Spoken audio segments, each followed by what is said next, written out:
Le taillot. C'était un grand gaillard de mine haute et fière. Dans son œil injecté luisait un feu sanglant.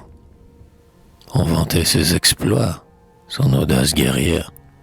Les tribus d'alentour n'en parlaient qu'en tremblant.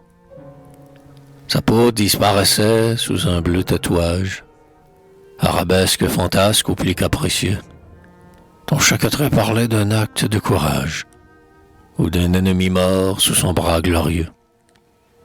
Nul ne lançait si loin la terrible sagaie, qu'au moment du combat l'on frotte de poison. Nul ne faisait voler si fort sous la pagaie, la pirogue légère, au lointain horizon.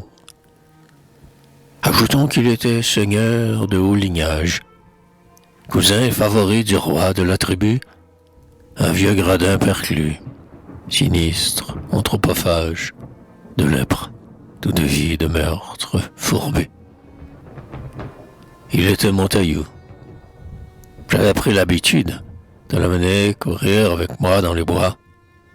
Et quand la marche était ou trop longue ou trop rude, sur son dos ou son cou je montais à mon choix. Quand midi calcinait la plage de sa flamme, dans sa case j'allais m'étendre sans façon. Il me laissait son lit et sa natte et sa femme, et s'en allait dormir à l'ombre d'un buisson. Il venait le matin à bord de mon navire, m'apporter du poisson, du laitage et du fruit, et je le renvoyais heureux jusqu'au délire pour un peu de tabac, de poudre ou de biscuits. Il bondissait, rempli d'une joie enfantine.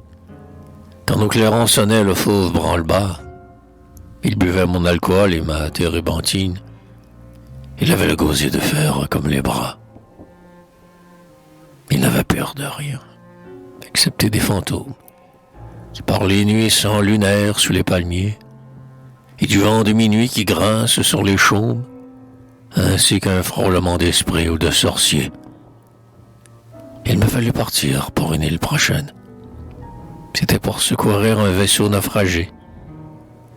De retour dans la baie au bout d'une semaine, je cherchais mon taillot. Le roi l'avait mangé. Le grand prêtre avait dit au roi, « Si la vieillesse, ici le mal rongeur courbe ton noble front, rappelle-toi d'un guerrier, sa vigueur, sa souplesse et son âme vaillante en ton corps passeront. Et pour s'incorporer sa jeunesse et sa force, pour rafraîchir un sang par la lymphe épaissie, le roi l'avait mangé sur un grand plat d'écorce, pimenté bien à point, de patates farcies.